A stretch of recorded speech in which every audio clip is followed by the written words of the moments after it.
ऐसे लोग अभी भी रहते हैं। मस्त आदमी था। लंदन जाना था, भारत के सारे राजाओं को लंदन किसी कार्यक्रम में अंग्रेजों ने बुलाया था, मना कर दिया नहीं जाऊंगा। क्यों नहीं जाओगे भाई साहब? उसने कहा मैं 3G के बिना जिंदा नहीं रह सकता। कितने जी? 3G। गाय गंगा गौरी,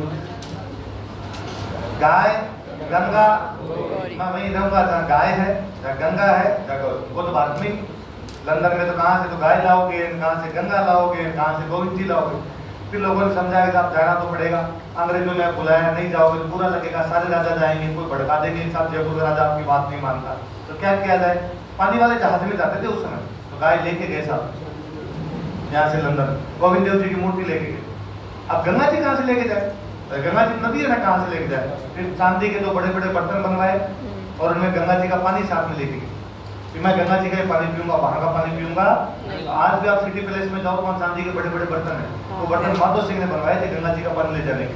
अब लंदन में अंग्रेज बेचारे सारे गेस्ट आए हुए वेटर अंग्रेज सबके सामने ले जा बिस्लरी की बोतल रखे, माधो सिंह के नहीं, वो गंगा का पीछे गंगा जी को बढ़ाया, वो लेके आओ।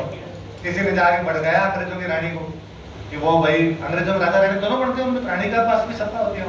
रानी ने जाके भड़काया कि वो एक जयपुर का राजा है, शक्ल से देख लो डर लगता है उससे, और वो कहता है मैं अंग्रेजों के हाथ का पानी भी पीऊंगा, वो भेदभाव करता है आपके साथ। रानी का बुलाओ भाई कौन आदमी, आगे माधो सिंह माधो सिंह भाई हमने सुना है तुम हमारे साथ भेदभाव करते हो और हमारे यहाँ का पानी नहीं पीते। माधो सिंह लगा फंसा दिया, मरा दिया, किसी ने शिकायत कर दी। तो बड़ा है हाजिर जवाब आ दिया, तो आप कहा कि अरे आप शायद हमारे रीति रिवाज नहीं जानते इंडिया के, उसमें बेसिकली राजस्थान की कल्चर को आप नहीं जानते। क्या कल्चर है तुम्हारी कि हमारे यहाँ पर पिता यदि बेटी के घर जाता है तो उसके घर का पानी नहीं पीता। रानी का मतलब कि आप मेरी बेटी से माँ आपके घर आया हूँ तो आपके घर का पानी कैसे पी सकता हूँ? तो मैं घर से पानी साथ में लेके हूँ। और रानी बड़ी राजी, अरे यार है ना, ये तो कितना स्नेह मेरे से है। और रानी कहा रहे थैंक यू। माधो सिंह आगे बढ़ा, सिर पे हाथ फेरा, 11 रुपए होती है रानी। अंग्रेजों में रानी समझदार थी, उसने चुपचाप 11 रुपए ले ली। कोई तुम्हारी तरह कोई इंडियन लड़की होती तो रुपए पकड़ के ना ना ना नहीं लोगे, ना ना मत दो प्लीज, अरे इतने मत दो। तो नोट छोड़ दे, नोट भी नहीं छोड़ती। लड़के मैं तुमसे जानना चाहता हूँ कि वास्तव में तुम उस नोट को लेना चाहती हो, नहीं लेना चाहती हो, या ये कहना चाहती हो और दे? क्या चाहती हो आप? और दे। तभी मैं वो भाई बहन ने राखी बांधी, आपने नोट पकड़ा, नहीं भाई साहब, अरे अरे हर बार ही देते हो इसलिए तो नोट छोड़ दे। नोट छोड़ भी नहीं दिए भाई साहब, तो वो बली रानी थी। अरे अपने इंग्लैंड के बड़े किस्से आपने, अपने जोधपुर में एक प्रधानमंत्री हुआ करते, उनका नाम था सर प्रताप। क्या नाम था? सर की तो उपाधि थी, प्रताप सिंह नाम था। तो सर प्रताप को अंग्रेजी नहीं आती, मेरे तरह अंग्रेजी में हाथ भयंकर तंग था सर प्रताप। पर थोड़े सीखे अंग्रेजों के साथ रह के, तो उनके अंग्रेजी के वैसे किस्से आई।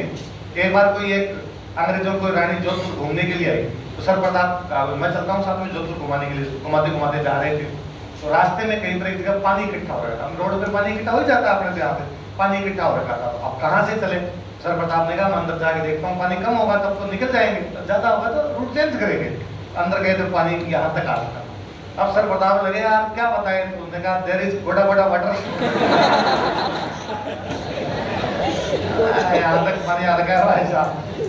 सर प्रताप एक बार चले गए लंदन किसी कार्यक्रम में भाग लेने के लिए, कोई रानी का बर्थडे था, ऐसा कुछ था।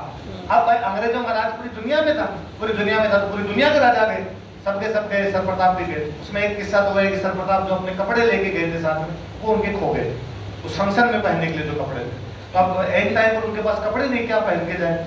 तो पहले क्या राजा महाराजा घुड़सवारी जब करते थे ना, तो वो जो पैंट पहनते, बैलून पैंट, ब्रिचेस जिसको बोलते हैं, तो यहाँ से एकदम टाइट होते और यहाँ से एकदम खुली हो, है ना, तो वो घुड़सवारी की ड्रेस है और राइडिंग ड्रेस है वास्तव में। जो घोड़े पर बैठते हो तो यहाँ से, क्योंकि आप घोड़े के एकदम पैर चिपका के रखते हो, तो यहाँ से टाइट होनी चाहिए, और ऊपर से आप खड़े भी हो तो तलवार भी चलाओगे, बैठोगे भी उसके ऊपर, तो ये यहाँ से खुला रहना चाहिए, एकदम आपको कंफर्टेबल फील होना चाहिए। तो उनके पास वो एक ड्रेस पड़ी थी, ऊपर वो जोधपुरी कोट पड़ा था, उनके पास पैंट खो गई थी उनकी, तो नीचे वो ब्रिचेस पहनी उन्होंने घुड़सवारी वाली, ऊपर वो कोट पहन के चले गए कि भाई यही आप तो यही पहन के जाएंगे। लोगों ने इतनी सराहना की, इतनी सराहना की कि वो बाद में ड्रेस बनी बात, आज दिन तक लोग शादियों में पहनते हैं, जबकि वो गलती से पहन ली थी कि उनके पास कपड़े थे नहीं, क्या पहन के जाते, तो वो पहन के चले गए। और ये जोधपुरी कोट पैंट को तो फेमस करने वाले सर प्रताप, इंग्लैंड ने सर प्रताप के जोधपुरी कोट पैंट पे डाक टिकट जारी किया था। क्या कितना सुंदर लगता है। सर्वप्रताप वो पहले आदमियों में पुरुषों में जिन्होंने बताया था कि पुरुष भी कपड़ों में बूढ़ा लगता है, वरना ये काम महिलाओं के माने जाते थे। गंगा सिंह और सर्वप्रताप दोनों उस कार्यक्रम में थे, जोधपुरी कोट पैंट पहन के गए हुए। बाद में इनके फोटो वोटो इंग्लैंड वालों लिए थे कि यार ये कपड़े बहुत अच्छे हैं। उसके बाद से आज तक जोधपुरी कोट पैंट इंटरनेशनल ड्रेस है। आज भी जो भी बड़े अंतरराष्ट्रीय सम्मेलन होते हैं उनमें बंद गले का वो कोट पहन के आते हैं, वो जोधपुर वालों की देन है। या सर्वप्रताप कहते हैं कि उस कार्यक्रम में सब लोग रानी के लिए गिफ्ट लेके गए बर्थडे का, सर्वप्रताप लेके नहीं गए, क्योंकि अपने यहाँ बर्थडे मनाने वाला ऐसा कोई रिवाज ही नहीं था। ये त्योहार अपने धोखते ही नहीं थे, अपने क्या पता क्या होता है इस पर क्या नहीं होता। अब सारे राजा रानी बेटी सिंहासन पे, सारे राजा आगे बैठे, सबके पास गिफ्ट।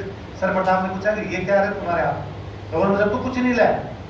यार मैं कुछ नहीं लेके, अरे यार रानी का बर्थडे गिफ्ट लाना होता है सबको, तो ये बेइज्जती हो जाएगी। उसने कहा होगी देखे। अब एक एक का नंबर आ रहा है, भाई फलान जी फलान जी फलान जी सब जाए गिफ्ट दे के रानी को आ रहे हैं, बर्थडे विशेष दे के आ रहे हैं। सर्वप्रताप की बारी खाली गए। अपने राजाओं का ये सही था एकदम। लंदन जाते तो भी साफा बांध के जाते, लंदन जाते तो भी बाकायदा अपने जोधपुरी कोट में अपने जो कपड़े जो पहन के जाते, तलवार वलवार टांग के वैसे जाते एकदम दूल्हे वाली वेशभूषा में रहते हैं। तो तलवार टांगी भी रानी के सामने गए और वहां जाके रानी के सामने तलवार बाहर निकाली, तो बॉडीगार्ड्स भाग के उनको लगा आज सर जाएगा रानी को। वो भाग गए, तुमने कहा please stop stop I want to talk. तो रानी रानी के पास में जाकर कहा कि भाई मैं गिफ्ट लाना तो भूल गया, लेकिन आप वो तलवार अपनी उनके सामने रखी और कहा मेरी गर्दन ना आपके लिए, जब भी कभी ब्रिटिश साम्राज्य का आवश्यकता पड़े तो मैं गर्दन कटवाऊंगा आपके लिए। रानी को बड़ा अच्छा लगा यार, कोई मेरे लिए गर्दन देने के लिए तैयार है। उसको नहीं पता था कि इंडिया वाले दिन में 3 बार ऐसी बात कर लेते हैं। तुम्हारे लिए चांद तारे तोड़ना, कहाँ से तोड़ लाएगा भाई साहब, तू अंतरिक्ष में कैसे जा सकता है पहले बता।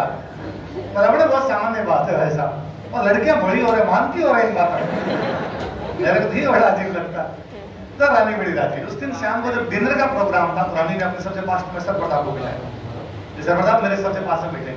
अब सर्वप्रताप आप बैठ तो गए, अब वो खाना नहीं खाया जाए, अपने तो हाथों से खाने की आदत, वो कांटे छुरी से खाए तो कांटे छुरी से खाया नहीं जाए। थोड़ी देर इधर उधर क्या फिर भरने देते हैं। तो वेटर करा था वो हाथों हाथ एक कटोरी लाया, कटोरी में गर्म पानी लाया, उसमें लेके आया नींबू। सर्वप्रताप लगा इंटेलिजेंट लोग हैं, खाना खाने के बाद में नींबू अच्छा रहता है। सर्वप्रताप ने निचोड़ा ढंग से नींबू इसमें और वो पानी पी लिया। अब सारे राजा आसपास कसे हो रहे, देखो यार इसको ये भी नहीं पता कि हाथ धोने के लिए होता है कि पीने के लिए। अब सारे राजा हंसे तो रानी को बड़ा गुस्सा है, क्या है सर्वप्रताप ने पी लिया। रानी ने हाथों हाथ नींबू निचोड़ा और वो पानी पी लिया। अब जितने वहां राजा बैठे थे सबको पीना पड़ गया। अपने वालों में जोरदार किस्से हैं वैसा है।